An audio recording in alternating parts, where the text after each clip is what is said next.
사실과 자유를 추구하는 이승만 TV의 시청자 여러분, 안녕하십니까? 오늘은 귀한 손님을 모시고 대담 프로그램을 갖도록 하겠습니다. 오늘 저희 학당을 찾아주신 손님은 일본 분이십니다. 일본의 그 레이타쿠 대학의 개근 교수로 계시는 니시오카 쩌도무 교수님이십니다. 니시오카 쩌도무 교수님은 일본에서 한국 문제에 관한 전문가의 한 사람인데요. 특히 우리 한국인들이 많이 관심을 갖고 있는 이른바 징용공 문제, 일본에서는 전시 노무자 문제라 합니다만은 그 문제와 또 일본군 위안부 문제, 그리고 북한의 일본인 납치 문제, 이 세 가지 문제를 중심으로 해서 활동을 하고 계시는 우리 한국인들의 통념이라든가 특히 이른바 좌파 세력들의 주장과는 좀 상이한 그런 주장을 하고 계셔서 뭐 그런 방면으로 좀 우리 좀 알려지기도 한 그런 분입니다만은 저희 학당의 입장에서는 또 저희 개인의 입장에서는 이 니시오카 교수님의 주장이 옳다고 생각합니다. 우리 학당은 사실과 자유를 추구하는 것, 무엇보다도 사실이 이 자유의 기초라고 생각하고 있습니다. 그런 뜻에서 오늘 이 세 문제를 두고 뭐 짧은 시간에 다 이야기는 할 수 없겠습니다만은 니시오카 선생님의 말씀을 듣는 그러한 시간을 갖도록 하겠습니다. 먼저요, 다 아시겠지만 지난 8월 15일 날 윤석열 대통령께서 일본과의 관계를 미래지향적으로 건설해 간다 하는 그런 큰 방침을 이제 밝히셨고, 이제 이른바 전시 노무자 문제, 징용공 문제와 관련해서 일본 회사가 이제 배상을 하도록 대법원이 판결을 했지 않습니까? 그 판결은 뭐 대법원 판결이니까 변할 수 없다. 그래서 보상을 해야 되는데, 그러나 일본 정부나 기업의 주장은 다르고 해서 이를 일본의 입장을 존중하고 또는 일본의 주권을 침해하지 않는 방향으로 외교적 타협을 모색하고 있다, 이런 말씀을 하셨어요. 그런 윤 대통령의 말씀에 대해서 우선 좀 소감이 있다면 좀 말씀해 주시면 감사하겠습니다.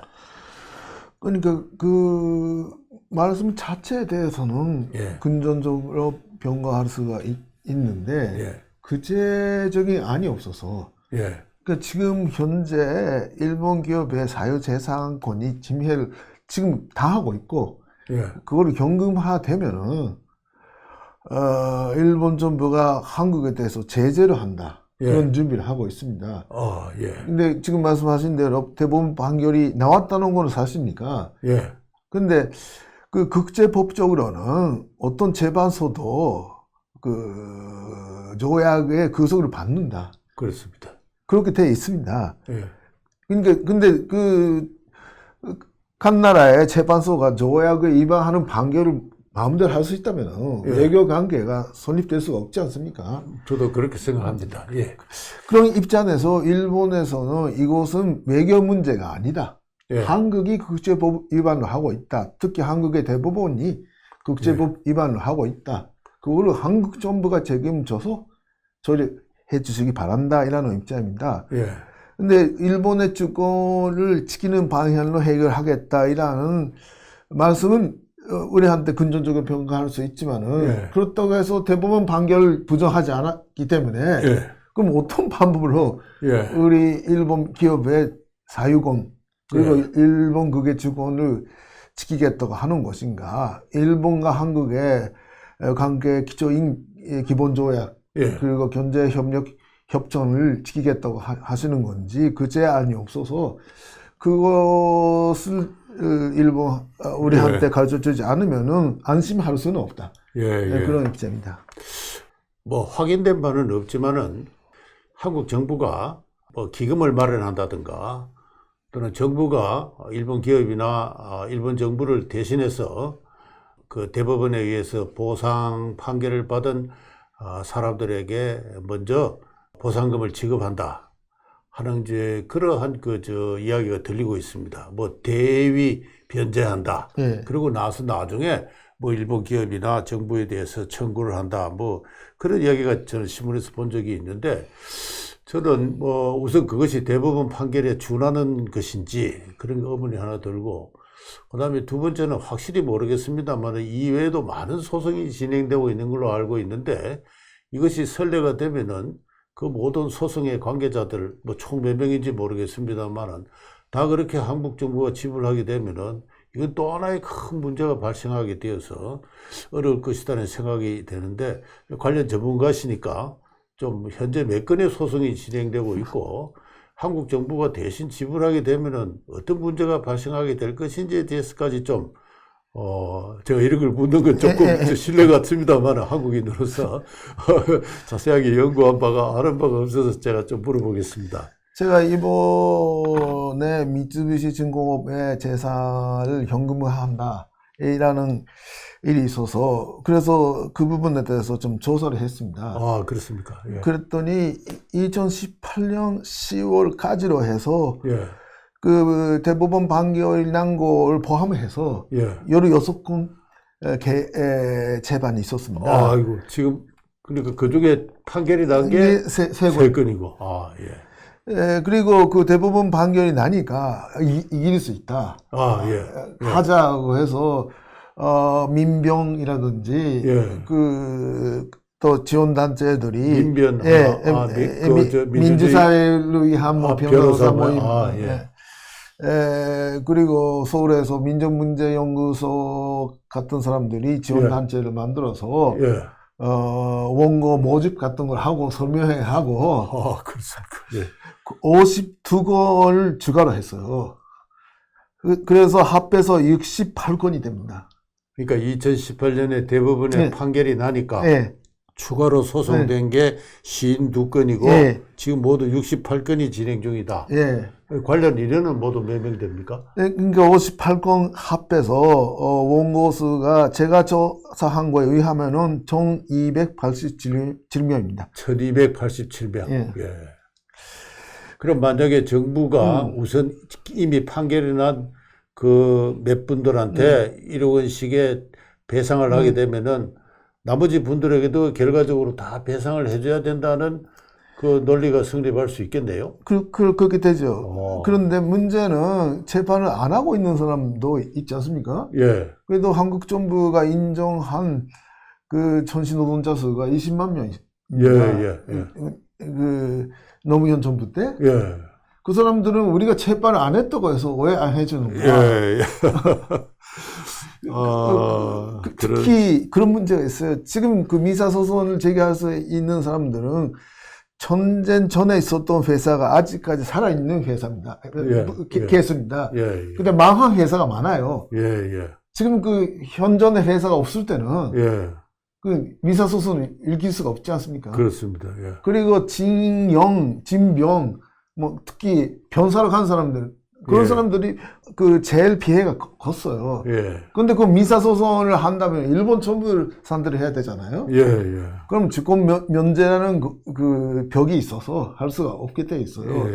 그래서 한국의 일부 유족들 또 본인들 그리고 유족들은 한국 정부를 상대로 또 소송을 제기하고 있습니다. 그러니까 3억을 65년도에 받았는데 그걸 분배해야 되는데 박정희 정부도 노무현 정부도 덜 분배했다. 우리가 가져야 되는 부분이 더 있다. 이라는 소송을 제기하고 있고 여러 가지 복잡합니다. 그래서 정부가 그 일본 정부나 기업을 대신해서 대위 변제한다는 문제도 심각한 그 국내에서 후속 문제를 발생시키고 있을 것이다. 그렇게 판단이 되는데 그렇죠. 참 그 어려운 문제네요. 저는 저희 학당 이 TV 강의를 통해서나 또는 이미 출간한 책을 통해서 이 대법원 판결 자체가 잘못된 것이다. 법원은 피해자가 내가 이런 피해를 당했다고 주장을 할 때 그것의 그 사실 여부를 검증을 해야 되는데 한국의 법원이 그 검증하는 절차를 거치지 않았다. 그런 주장을 쭉 해왔고, 그래서 자체적으로 저희들이 그 연구자로서 검증을 해본 결과, 상당한 정도, 특히 그 신일본 제철에 네 명의 원고들은 일본으로 징용이 된 사람들이 아니다. 예. 이제 이런 그 주장을 했고, 어디까지나 회사의 모집에 에서 간 사람들이다 이런 이야기를 했는데, 실은 알고 보니까 니시오카 선생님께서 먼저 이 신일본 제철 소송과 관련해서 네 명의 원고들은 소위 그 징용공이 아니다 이런 주장을 하시고, 예. 또 일본 정부의 그 용어까지 바꾸게 하셨더라고요. 그런 이야기를 조금 소개해 주시면은 여러분이 그 이해하는 데 도움이 될 것 같습니다. 여기 좀 있는 책이 제가 먼저 좀 책을 소개시켜 드리죠. 이게 제가 그 18년에 대법원 판결이 나자마자 3개월 후인가 열심히 해서 이 책을 냈어요. 그랬더니 한국에서 우리 사랑하는 친구 이은 박사가 이걸 번역을 해줬는데요. 그 제목이 징용공 없는 징용공 문제입니다. 징용공 없는 징용공 문제. 제 일본말 제목은 네 짝이니까 저작의 징용공 문제. 저작의 징용공 문제를 했는데 이쪽이 또 날조한 징용공 없는 징용공 문제. 뭐 그렇게 제목을 한국 쪽에서 붙여줬는데 진짜 2018년 10월에 대법원 판결을 읽어보고 그 사람들이 먼저 일본에서 재판을 제기했으니까 자료들이 많습니다. 그 오래전부터 해왔죠. 그래서 본인 스스로가 포스터를 봐서 공무원 모집이라는 걸 알아서 시험을 봐서 합격해서 갔다. 그러니까 가고 싶은 사람들을 못 가게 해서 견제율이 있었어요. 그렇게 본인 스스로가 이야기하고 있습니다. 그 내면 다가. 그래서 제가 그거를 메모로 해서 아베 총리한테 사람도 해서 전달을 했고, 그랬더니 그 전에는 일본 외무성은 이른바 징용권 문제, 소위 이 징용권 문제라는 용어를 쓰고 왔었는데, 그 판결 난 직후부터 아베 총리가 국회에서 그 조선반도 출신 노동자 문제, 그 조선반도 출신 노동자 문제라는 용어를 쓰기 시작했습니다. 지금 일본 정부는 그 용어를 씁니다. 그 조선반도 출신의 노동자. 근데 그거라면은 변시에 넘은 사람도 포함될 수가 있으니까. 저희는 전시 노동자. 조선인 전시 노동자. 그 전시라는 것이 있으면 전시 동호니까. 그것이 또 정확할 수가 있다고 해서 저는 조선인 전시 노동자라는 단어 쓰고 있지만은 어쨌든 지금도 일본의 공식적인 그 외무성 홈페이지를 보니까 전시 노무자 그렇게 쓰고 있던데요. 그러니까 그 조선반도 출신 노동자 그렇게 되어 있습니다. 그렇습니까? 하여튼 이 문제는 우리 이우연 박사도 주장해서 어느 정도 국내에서도 알려진 편입니다만은 한국인들은 1937년 일본의 총동원법이 공포된 이후에 일본에 간 사람들은 모두 강제 동원된 사람들이다. 그렇게 이야기하고 있죠. 그렇게 해서 징용이랑과 모집 또는 알선을 구분하고 있지 않은데 문제가 거기서부터 심각하게 꼬였고, 문제는 한국의 대법원이 이와 같은 역사를 구분하지 않아서 원고들이 내가 강제 동원된 사람이다고 주장을 할 때 그것을 검증하지 않았다는데 저는 대법원 판결에 가장 심각한 문제가 있구나 하는 그런 생각을 하게 되었습니다. 그렇죠. 그래서 현 정부가 진짜 이 문제를 해결하고자 하면은 국제법적으로 대법원 판결은 문제가 있다라는 사실, 그리고 두 번째는 전시노동의 실태, 역사적 사실, 그 두 개를 한국 국민들한테 설득을 해야 돼요. 그렇죠. 진실 위에 의혹가 있습니다. 진실 이야기하지 않고 대간 외교적 노력으로 타협을 한다는 거는 언젠가는 파탄이 나요. 그렇습니다. 대다수의 한국 국민들이 대법원 판결은 국제법 위반이다. 조약은 대법원도 구속을 한다. 예. 이라는 원칙을 알고 계시지 못하고 있다. 그게 첫 번째고, 두 번째는 예. 지금 말씀하신 대로 1939년부터 45년까지 조선에서 일본에 건너간 사람 수 전체가 일본 내무선 통계에 의하면 240만 명입니다. 예. 240만 명. 그 중에서 모집, 강알선, 진연로, 그러니까 전시노동로 집단적으로 건너간 사람이 60만 명입니다. 예. 그게 일본 내무선 통계입니다. 여러 가지 통계가 있지만은 예. 그러면은 4분의 1입니다. 60만 명, 예. 240만 명이니까 예. 나머지 180만 명은 자발적으로 예. 덤보러 갔습니다. 예. 그러니까 그런 거 전체 역사적인 사실을 보고 예. 그때 일본에서는 다 젊은 사람들이 그 진변로 변사를 갔습니다. 전쟁터에. 예. 그래서 육제노동 하는 사람들이 없어졌어요. 예. 그래서 육제노동의 임금이 많이 올랐습니다. 예. 거기 가면은 돈을 벌 수가 있다. 이라고 해서 가고 싶어 하는 사람들이 아주 많았어요. 예. 그런 상황을 전제로 봐야 되는데, 그런 역사적 사실을 왜곡한 것이 부끄럽지만 일본입니다. 일본의 학회가 먼저 1960년대부터 예. 조선인 간제용hen이라는 단어를 만들어서 그게 간제용hen이었다. 저 유명한 예. 저 박견식. 박경식 선생. 예. 예. 그 좀 이야기 좀 간단하게 네, 해주시겠습니까? 박견식 씨라고 해서 조선연계 조선대학교의 교수가 계셨었어요.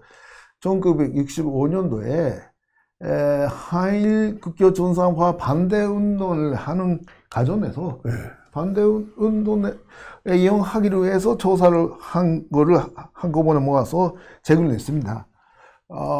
그 제목이 조선인 간제용행의 기록. 그러니까 한국과 일본이 국교를 맺으면은 친북한 일본에 있는 친북한 한국인들, 다시 말해서 조총연계 한국인들의 그 입지가 정치적 입지가 좁아지거나 없어지기 때문에 이 국교 정상화 이 조약 체계를 방해하거나 할 목적으로 이제 그런 책을 쓰게 되었다. 그래서 박현식 씨 본인이 그럼 어떻게 일본에 건너가는가 본인이 책을 썼어요. 근데 그거 읽어보니까 아니 아버지가 먼저 돈 벌어 왔습니다. 그래가지고 일본에서 어느 정도 전작을 했으니까 엄마랑 박현식을 포함한 애들 오라고 해서 그래서 그 주에서 같이 살았어요. 그때는 일본에 가기가 어려웠습니다. 초청을. 초청장이 있어야 되고 또 견찰에 먼저 가서 견찰에 그 주직 증명서 그렇죠. 보여주고 그리고 그 마약 환자가 아니라는 걸 증명하고 그리고 여비가 있어야 되고 여비 이외에도 얼마만큼 돈을 가지고 있어야 되고 그래서 그런 걸 증명해서 그 도항 증명서를 받고 그거를 가지고 부산에 갑니다. 그럼 부산에 있는 경찰에 또 그거를 보여줘야지 그 연락선을 달 수가 있었어요. 그렇습니다. 그렇게 박현식 씨는 왔어요. 오고 나서 전쟁 끝날 때까지 동료에 있었는데 무슨 사법학교를 다니고 학교 선생을 하고 있었는데 그럼 일본에 젊은 사람이 있으니까 거기서 간제여행하면 되잖아요. 근데 전쟁 끝날 때까지 학교 선생을 하고 있었어요. 그리고 나서 거기서 일본 여자랑 연애를 했었습니다. 가족은 다 고향에 갔어요. 근데 그 여자랑 같이 있고 싶어서 안 갔습니다. 그렇습니까?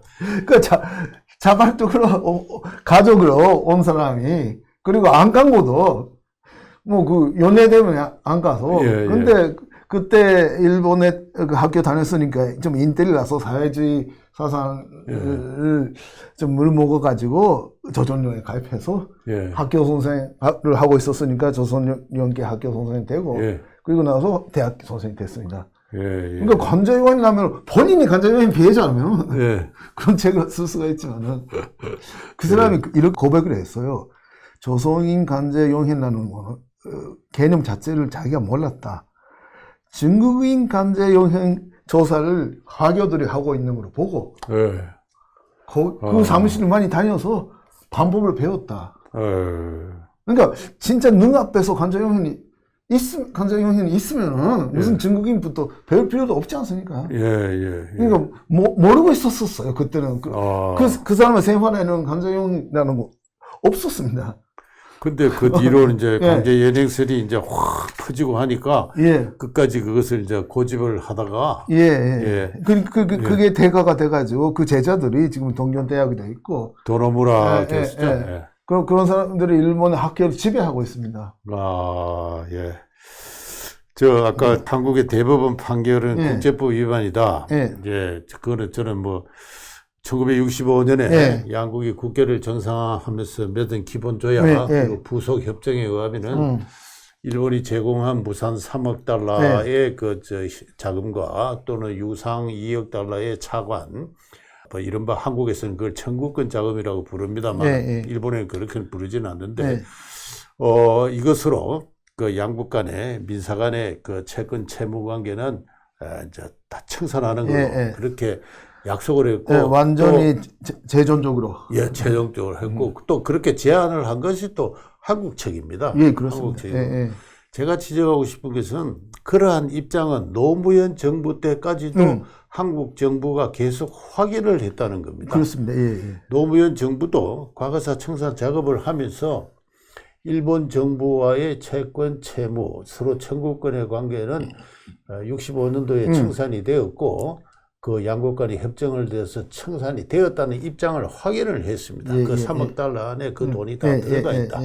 한국인이 일본 기업이나 정부로부터 받을 그 돈들이 다 들어가 있다고 했는데 느닷없이 2012년에 이제 김능한이라는 대법관이 아주 자의적인 어떤 그 대법원 판결을 내리고 그리고 나서 한국 대법관들의 일종의 그 상호 부조랄까 상호 결탁이라는 그 조직의 관행에 의해서 그것이 2018년도에 그런 국제법 위반의 판결을 내렸던 것입니다. 그래서 이 문제를 지금 앞으로 어떻게 해결해 갈지 참 아까도 한국 정부가 대위 변제하더라도 국내에서 심각한 문제가 발생하기 때문에 참 쉽지 않다, 고민이 깊다, 이제 그런 생각을 합니다. 그래서 한국 정부가 일본 기업의 자산을 압류해서 현금화하는 조치는 어떻게 해서든지 피하고자 하는 느낌을 이렇게 받는데, 만약에 한국 정부가 무리하게 그것을 현금화 시키면은 압류해서 매각을 하면은 어떤 사태가 발생하겠습니까? 그러니까 일본 정부는 계속 같은 이야기를 하고 있습니다. 현금화로 하면은 조치를 한다. 그것이 국제적으로는 제재입니다. 경제 제재를 한다는 겁니다. 그러니까 한국에서 일본에 수입되는 물품에 관세를 올린다든지 아니면은 한국인들이 일본에 오는 비자에 대해서 또 제한을 한다든지 아니면은 지금도 안 하고 있지만은 한국 통화 위기가 왔었을 때 일본이 보증 쓰는 거를 IMF 때는 그걸 했었지 않습니까? 근데 계속 연구의 그런 걸 안 하겠다. 그런 든든에 준비를 하고 있어요. 자, 하여튼 어쨌든 그런 관계는 그런 최악의 사태는 피하고 싶은데 윤석열 정부가 이거 어떤 묘안을 찾아낼지 저는 이전에 한번 이 TV 이 강을 통해서 한국 정부는 이 과거사 문제로부터 해방된다. 일본과의 과거사 분쟁은 더 이상 없다고 선언을 해라. 그리고 대법원에 대해서 재심을 청구해라. 그 방법이 좋다고 생각하는데 그렇게 되면 이제 정치적으로 큰 반발이 일어나겠죠. 이 한국 정부가 어떻게 이제 할지 참 초조한 마음으로 기다려 봅니다. 다음으로 질문 드리고 싶은 것은 그걸 계기로 해서 양국 간의 관계가 지금 최악의 상황으로 가 있다 이런 생각을 합니다. 2015년도에 아베 수상이 전후 70년 담화를 발표하셨죠. 그걸 계기로 해서인지 어떤지 일본 외무성에 매년 발표되는 일본 외무성 홈페이지에 게재되어 있는 외교 청서를 보면은 한국에 대해서 어떻게 평가를 하고 있느냐, 그게 나옵니다. 2014년도까지는 한국은 민주주의와 시장경제의 가치를 공유하는 나라다. 또한 미국과의 동맹관계를 통해서 한국과 전략적 이해관계를 공유하고 있다.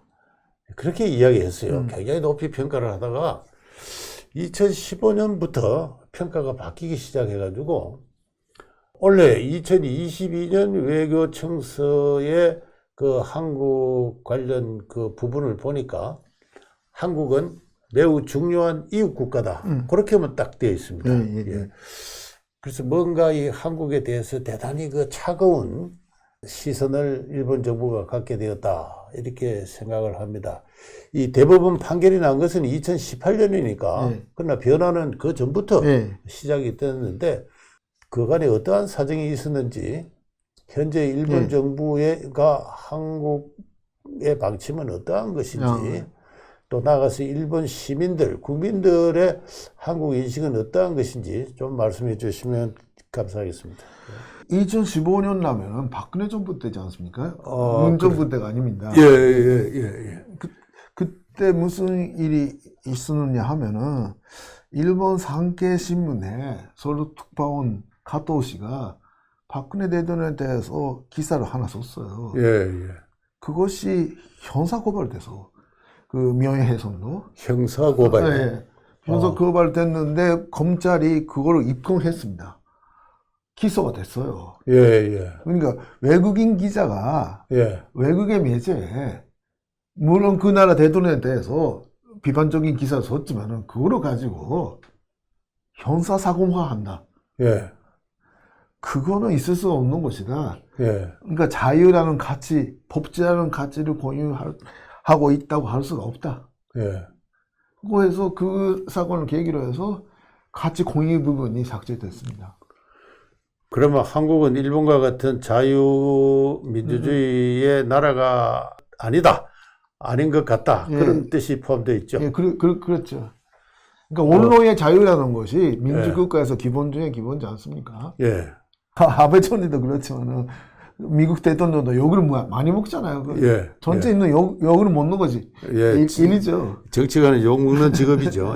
근데 그거를 욕을 먹었다고 해서 비판적인 기사를 썼다고 해서 그 사실관계에 어긋난다면 점점 욕을 하면 되잖아요. 그럼 반론을 실어달라든지 얼마든지 할 수가 있는데 뭐 잘못했으면 사과를 받든지 뭐 그렇게 해서 끝날 일인데 형사사건화해서 입건을 했다. 이게 상당히 일본에게 충격을 준. 그랬죠. 그 대통령 본인이 하지 말라고 하면은 피해자가 대통령이기 때문에 하지 말라고 할 수가 있는 건데 대통령의 양해하에 검찰이 기소를 했다. 그래서 한국은 일본이 볼 때 더 이상 그 가치가 공유되는 자유민주의 국가가 아니다 하는 이제 그러한 입장인 것 같고 굉장히 그 뒤에 이제 대법원 판결도 나오고 하니까 그거 해서 완전히 상당히 그 일본 국민들한테까지 충격이 이제 크게 미쳐진 상황이다 이런 생각을 합니다. 제가 언제 기사를 보니까 그 일본 정부가 한국은 그 G7 정상회담에 초청되는 것을 반대한다 하는 그런 입장을 G7 주최국가에게 전달을 했다는 보도를 본 적이 있는데 실은 오늘 여기 앉아 계시는 니시오카 선생님께서 몇 년도입니까? 제가 보니까 2021년 2021년 그러니까 작년 초군요. 그러니까 재작년 2020년 말에 한국 국회가 북한에 풍선 날리는 것, 또 북한의 각종 USB를 통해서 한국 정보를 전하는 것 이런 거를 다 불법적인 이제 행위로 금지하는 법을 통과시키지 않습니까? 그때 니시오카 선생님께서 한국은 G7 정상회담에 초청할 자격이 없는 나라다 하는 이러한 에세이를 써서 어디 발표하신 걸 제가 본 적이 있는데 그러니까 그 자유의 가치잖아요. 북한에 무슨 미사일을 보내자는 것도 아니고 있는 그대로의 사실 북한 주민들한테 알리자고 해서 원래 한국은 그리고 한국의 정보기관이 해왔던 거를 예. 니제 정부 이후 그걸 하지 말라고 해서 예. 그러면은 우리가 하겠다고 해서 그 탈북자 인권 활동가들이 자기 예. 돈을 가지고 예. 해왔어요. 저도 했었습니다. 아, 그렇습니까? 백만고지 가지고 가서 아, 그렇습니까? 예. 그런 거를 그 김여정이라는 사람이 예. 북한의 예. 김여정이가 예. 예. 그런 거를 하면은 뭐 절대 용서할 수 없다고 해서 계속 내 건물 하나 폭파했지 않습니까? 예. 아, 그랬더니 한국 국회가 예. 그런 법을 만들었어요. 그게 이제 그래서 김여정법이라고 예, 하는 거냐. 되죠. 근데 그래서 제가 화가 나서 그렇게 아, 썼습니다. 예, 예. 근데 그 당시 그 외무장관인 강경화 장관이 예, 예. 표현의 자유는 중요하지만은 국가의 국민의 안전이 걸렸을 때는 제한할 수 있다. 예, 예. 아, 그래서 이 법은 국회가 통과한 법은 타당하다, 필요하다. 이제 그런 말씀을 했는데 국민의 안전을 이유로 해서 표현의 자유를 제한할 수 있는 겁니까? 아니, 그러니까 무슨 그 탈북자가 미사일 발사했다면 안전 문제가 되지만은 예. 아니 군선으로 미사일을 보냈다고 해서 북한 쪽에서 만약에 근사 공격을 해왔으면은 그거는 절대 용서할 수 없다. 우리 예. 국민이 우리가 지키겠다고 하면 되는 거지 않습니까? 예. 그리고 한국 정부가 니제 정부 이전에는 다 해왔어요. 그럼 그때 그렇죠. 한국 정부는 오래전부터 북한 수도 날려보냈고 남한의 수도 우리도 북한으로 날려보냈고 그랬다. 예, 근데 그때 한국 정부가 인민의 안전, 국민의 안전을 위험시켰습니까? 아, 예. 그 말도 안 되는 이야기라는 것이 제 입장입니다.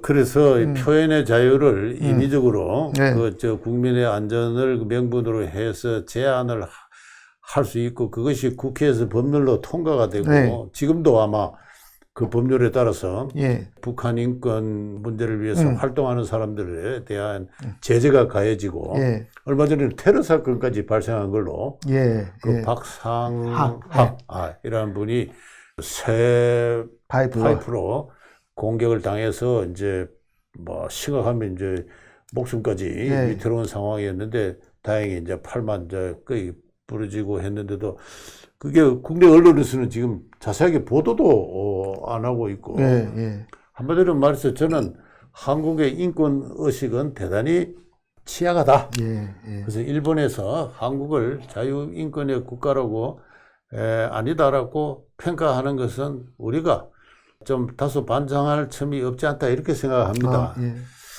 관련해서 그 니시오카 선생께서 예. 납북자 문제, 예. 북한의 그 납북자 문제를 오랫동안 그 참 종사해 오셨고 예.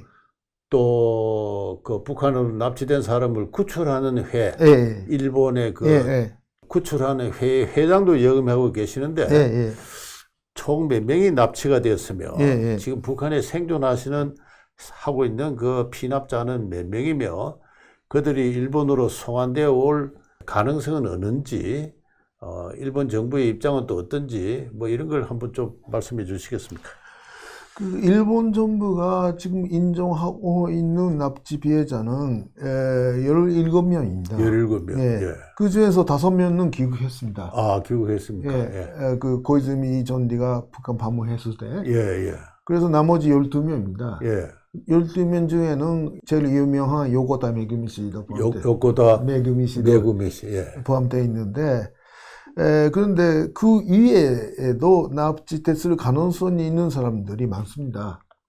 예. 일본 정부도 확실한 증거는 없지만은 인정을 하지 못하고 있는 피해자는 있다. 예. 그러니까 인정을 하지 못하고 있는 피해자까지 모든 사람을 구출해야 된다. 예. 이라는 입장을 표명하고 있습니다. 예. 그러면 살아있느냐 그 문제입니다만은 예. 북한 쪽에서는 2002년도 전에는 납치가 없다. 예. 그 조작이라고 했어요. 2002년. 예. 근데 고이즈미 전디가 평양 가니까 김정일이가 예. 납치를 했다. 예. 이라고 인정을 했는데, 그런데 거기서 5명은 보냈다. 예. 나머지 8명은 죽었다. 죽었다. 그리고 4명은 납치하지 않았다. 예. 그거 해서 납치 문제는 끝났다. 해결됐다. 예. 2002년도 이전에는 납치가 없다고 했다가 2001년도에 끝났다고 지금 하고 있어요. 5명이 예, 귀국하고 끝났다. 예. 그런데 그럼 8명에 대해서 죽었다는 증거를 대야 되는데 예. 그 증거라고 해서 일본한테 보낸 것이 딱 가짜였습니다. 예. 그 8명 중에서 2사람 어찌에 유골이라고 하는 것이 나오는데 예. 다 DNA 검사를 하니까 본인이 아닌 사람의 DNA 나왔고 그리고 교통사고로 죽었다는 사람이 2사람 있었었는데 예. 교통사고 서류가 나왔어요. 예. 근데 그 서류를 보니까 이름을 안에 호화이트로 발라가지고 읽을 수가 없어요. 예. 그럼 이름은 없는 서류 가지고 예. 무슨 사망 증거로 갈 수가 있겠습니까? 예. 그리고 의사가 소명한 그 사망 진단서가 나왔습니다. 예. 근데 메그미 씨는 93년도에 자살을 했다고 그 진단서에 써있습니다. 예. 근데 귀국한 5명의 피해자들에 의하면 예. 94년까지 같은 동네에 살았다. 어허. 그래서 그거를 북한 쪽에 다지니까 급하게 만들어서 사망 진단서를 틀리게 만들었다. 예. 그렇게 변명을 했대요. 예. 그래서 아니 사망 진단서에 나왔잖아. 저것도 날로 돼 있는 거 아니냐. 그러니까 아니 원래 사망 진단서는 없었던 거다. 조작했다고 인정했습니다. 인정했습니까? 그런 원터리로. 예. 그러니까 그 북한 쪽에서 납치한 사람들, 특히 권자기관에서 권자권 교사로 쓰고 있는 사람들은 엄격히 감리를 하잖아요. 예. 특히 북한은 뭐 다 고민증을 가지고 있고 뭐 다 배급제고 예. 직업도 다 당에서 결정하는 나라이기 때문에 예. 그 관료제입니다. 다 관리를 하죠. 예. 누가 어디 있는지 다 아는데 예. 죽었다면은 그 증거가 나와야 되는 거 아니겠습니까? 예. 근데 그 증거가 없어서 그리고 비공개지만은 여러 가지 살아있다는 첩보도 있고 예. 그래서 일본 정부는 모든 사람이 살아있다는 존재로 구조해야 된다 그런 입장입니다. 그런 입장을 이제 변하지 않고 예. 예. 이게 그 납치 구출의 심벌의 블루 리본 받침입니다. 이거. 블루 예. 그십니까? 예. 예. 이게 아베 총리도 하고 있었고 돌아가셨을 예. 때 기시다 총리도 이거 하고 있습니다. 그러면은 뭐 어떤 식으로든지 북한과 네. 이렇게 접촉 창구가 일상화되어 있어서 예. 그 문제를 갖고 서로 논의를 해야 되는데 예. 그런 교섭은 진행되고 있지 않습니까? 그러니까 공개적인 협상은 지금 중단되어 있지만 예. 아베 총리 시대에 트럼프 씨를 통해서 예. 김정은한테 3번 납치 문제 해결하라 예. 이라는 메시지가 전달됐어요. 전달됐습니까? 트럼프 대통령이 예, 직접 트럼프 대통령이 싱가포르에서 1번, 하노이에서 2번 예. 납치 문제에 대한 아베 총리의 입장을 전달해 줬어요. 예. 문 대통령도 전달해 줬다. 예. 그렇게 우리한테 연락이 오고 있습니다. 아베 총리가 다 그 납치 문제 정상회담을 할 때마다 언제든지 납치 문제를 이야기해서 그렇게 됐습니다. 근데 저는 그 문제를 보면서 참 한국의 인권 의식의 문제를 스스로 참 돌아볼 수밖에 없는데 일본인 납치 문제가 발생을 했을 때 거기에 같이 가담한 북한 공작원이 있었습니다. 그 공작원이 국내에 우리 한국에 들어와서 체포가 됐어요. 간첩으로. 그런데 그 사람이 김대중 정부 때 북한 요구에 의해서인지 북한으로 보내졌습니다.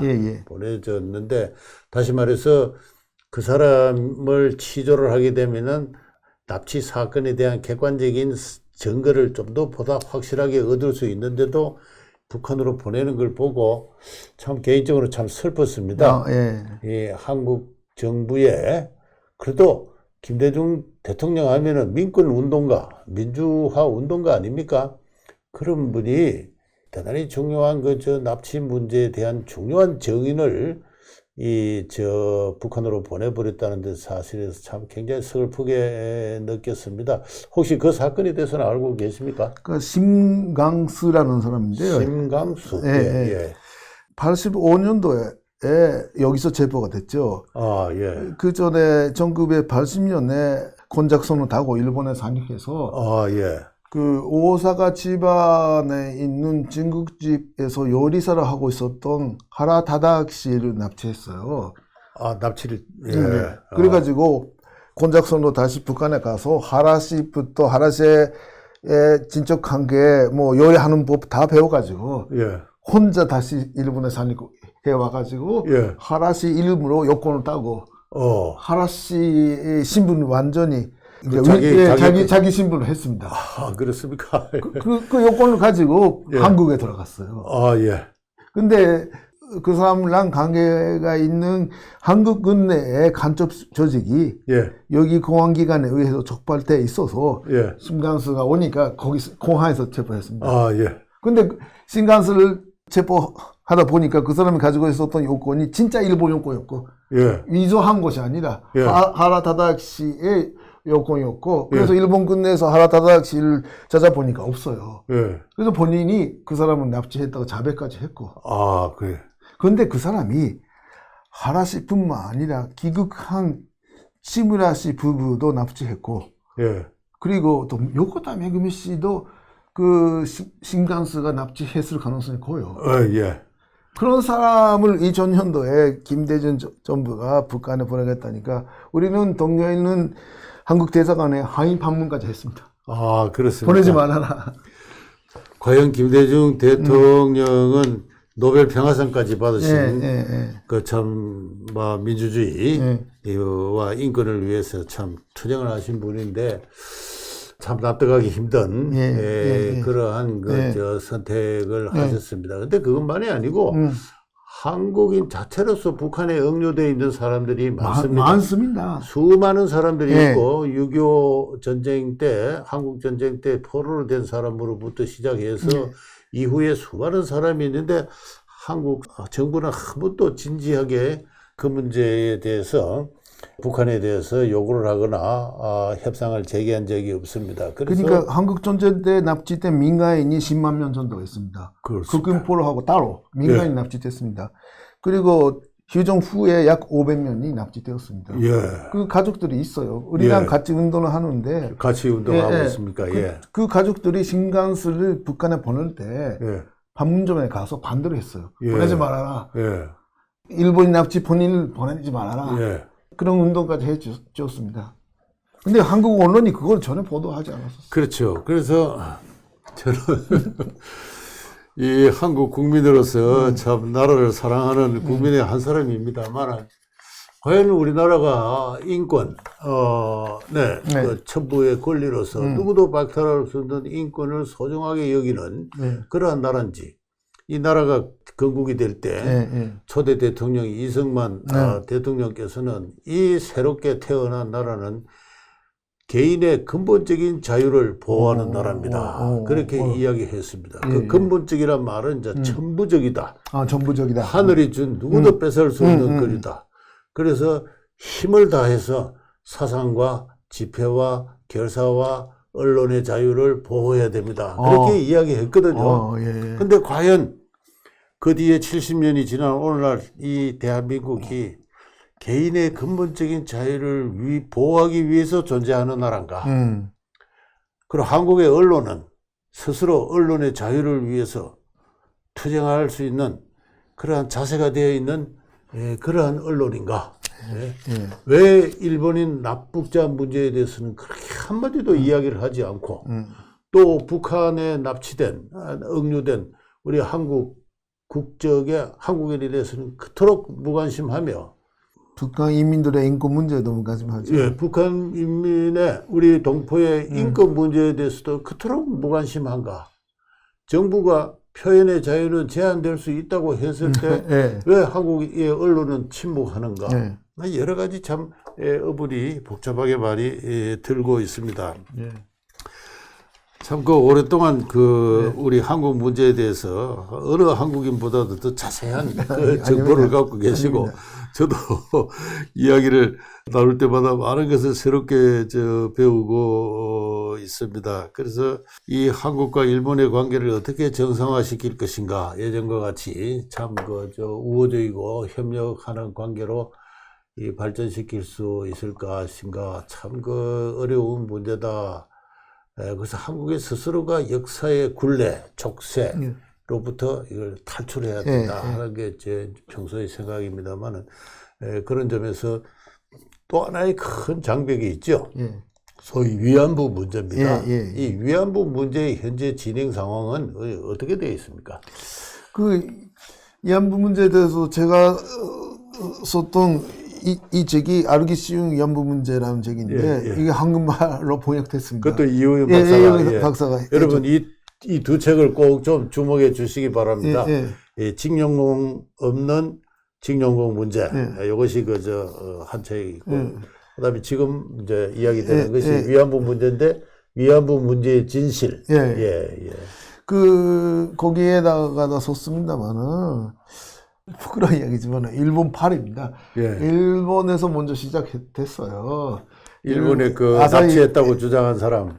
그 아사히 신문이라는 네. 신문이 일본의 국가 제도인 여자 전신대 제도를 이용해서 일본군이 제주도에 가서 수천 명의 처녀를 납치해가지고 성노예를 했다. 예. 이라는 기사를 대대적으로 썼고, 그리고 어떤 할머니가 나타나서 자기가 위안부 피해자라고 했고, 본인은 가난함 때문에 기생이 됐고, 네. 그 기생집 주인랑 같이 그 중국에 김학순이라는 예.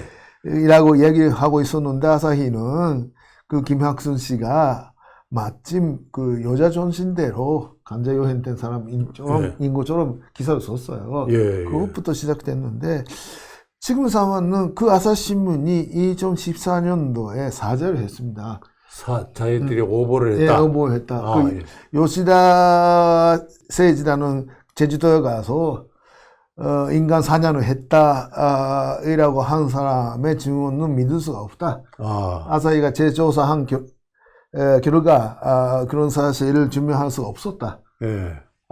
이라고 사죄를 했습니다. 예.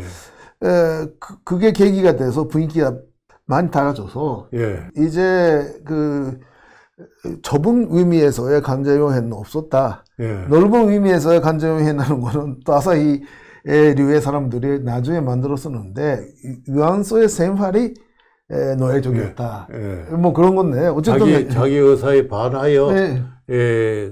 그 어떤 직종에 종사하게 된 것도 넓은 의미의 강제 연행이다. 예. 그렇게 봤죠. 예. 그리고 어쨌든 예. 그거는 뭐 모든 옛날에 가난함 때문에 건전제도에서 일을 했던 사람들 다 그렇잖아요. 그래서 어떤 하다 입구란 분은 그런 식의 강제 연행이라면은 일본군 위안뿐만 아니라 당시에 합법적으로 운영되었던 공창제에 종사한 모든 여인들이 다 보상과 사과의 대상이 되는 거 아니냐, 뭐 그런 이야기를 한 적도 있다고 합니다만은. 그러니까 그런 것이 좀 산시가 됐습니다. 예. 문제는 아직 한국을 비롯한 국제사회가 아직 그 간제요행설, 손노예설을 믿고 있다는 겁니다. 예. 그런데 그렇게 사단의 단초를 만든 거는 일본의 언론과 일본의 지식인들이다. 그렇습니다. 참, 그런 거는 다 제가 이 책에서 썼습니다. 우리는 그런 걸, 사실 일본서 먼저 문제가 발생을 하고, 그것이 한국으로 넘어와서 한국의 직업적인 운동가들에 의해서 이제 이것이 정폭되고 하는 이제 그런 과정이었는데, 우리 국민들은 그 자세한 실정을 아직도 잘 모릅니다. 아직도 많은 국민들이 정신대와 위안부는 같은 것이다. 제가 제 친구들을 만나서 이야기를 해도 아직도 2022년 오늘날까지도 대부분 그렇게 알고 있어요. 그래서 이 두 개는 엄연히 계통이 다른 것이다 하고 설명을 해도 잘 믿으려 그러지도 않는 그런 상황인데, 그래도 뭐 이런 위안부 문제의 진실 책도 나오고, 저도 뭐 우리 학당에서도 편찬한 책도 있고 해서 조금 사정은 변화되었습니다만, 근데 한국 정부는 이 위안부 문제에 관한 큰 혼란에 빠져 있습니다.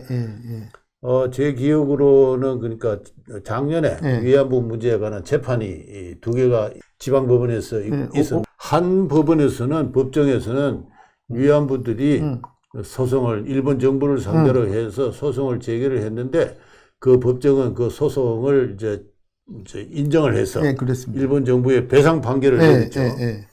다른 나라 정부를 법정의 피고로 삼는 것은 국제법상 위반입니다. 있을 수도 없고, 예, 국제법 위반입니다. 예, 국제법 위반인데도 워낙 이건 뭐 인류 보편의 그 가치에 반하는 뭐 비도덕적인 범죄다 이래서 이제 했는데, 그 한 달 뒤에는 예, 다른 예. 법정에서는 예, 다른 정부를 피고로 한 재판은 성립할 수 없다는 이유에서 그 소송을 기각을 예, 했습니다. 예, 같은 성질의 소송을 두고 한국 법원이 상이한 판결을 내렸고 또 그 판결의 대상이 된 일본 정부는 이제 아예 상대도 하지 않고 하니까 예. 저는 그 문제는 징용공 문제 이상으로 지금 난관에 봉착해 있다 이런 생각이 듭니다만은, 자, 이런 문제를 포함해서 참 이 한국인 스스로가 이 과거사로부터 이제 해방되어야 될 때가 왔는데 그렇죠. 예. 참 저 경력을 보시니까 네. 이 동경기독교대학 신학부 교수로 네. 오랫동안 근무를 하시는데 네. 그러니까 기독교 네, 기독교 신자입니다. 예. 아, 예. 근데 혹시 신학을 공부한 거는 아니고요. 아, 예. 한반도 연구입니다. 예. 교수님의 그 저 기독교 신앙과 네. 이때까지 좀 오랫동안 근 30년 가까이 네. 30년도 더 오래 네. 이 저 납북자 문제, 징용공 문제, 위안부 문제를 이렇게 주도적으로 관여해 오신 것과는 어떤 게 좀 관련이 있으십니까? 글쎄요. 그러니까 그 영 선생님도 그 연구자니까 연구를 할 때 가치관을 개입시키면 안 되죠. 예. 객관적으로 증거를 모집해서 예. 있는 그대로를 묘사해야 되지만은 어떤 테마에 대해서 연구할 것인가. 예. 그리고 그 나온 결과를 어떻게 평가할 것인가. 예. 그거는 가치관이 있어야지 할 수가 있는 거지 않습니까? 예. 예. 제가 위안부 문제에 대해서 논문을 쓸까 말까 했었을 때 이거 쓰면은 일본에서 완전히 완따당한다. 예. 일본 학계에서도 예. 이제 학자로서의 잔재가 없을 수도 많다. 예. 뭐 그렇게 판단이 됐고, 또 납치 문제도 역시 제가 91년도에 처음에 논문을 썼는데, 그때 납치 문제를 논문을 쓰면은 일본 끝내서 테러를 당한다. 그 생명의 위험이 있다 이라고 걱정해 주는 사람이 많았었어요. 예. 그런 문제에 대해서 제가 그래도 연구자라서 객관적인 논문을 써야 된다고 각오를 할 수 있었던 배경에는 역시 하나님이 계신다. 예. 우리는 인간이기 때문에 모든 거는 모른다. 예. 모든 것을 모르는 입장에서 그러나 성하라. 예. 성한 것을 하라고 하나님께서 명령하시니까 인간으로서 할 수 있는 한도 내에서 노력은 해야 된다. 예. 제가 위안부 문제에 대해서 쓴 논문이 틀렸으면 예. 하나님이 그거 틀렸다고 나중에 가르쳐 준다. 예. 그런 신념 가지고 예. 이렇게 걸어왔습니다. 예. 저도 그렇게 생각합니다. 예. 늘 우리 이승만 TV 시작할 때 사실과 자유를 추구하는, 저는 자유의 그 고상한 가치의 기초에는 사실이 있다고 생각합니다. 사실로부터 벗어난 진리, 또 진리에 바탕한 자유는 있을 수 없다고 생각하고, 저는 그것은 기본적으로 어떤 종교적인 어떤 신심과도 관련이 있다.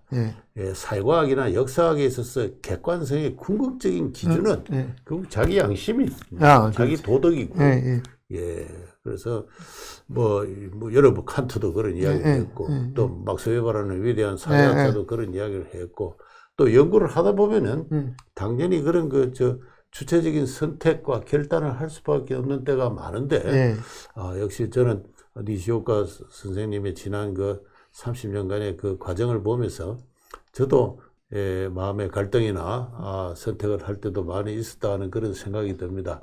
아무쪼록 지난 30년도 그래 했듯이 앞으로도 한국을 많이 비판해 주시고, 다시 말해서 사랑해 주시고, 사랑하는 마음에서 비판해 주시고, 이 한국인들이 스스로 헤어나고 있지 못하는 이 문제들로부터 참 슬기롭게 빨리 한국인들이 탈출할 수 있도록 도와주시면 감사하겠습니다.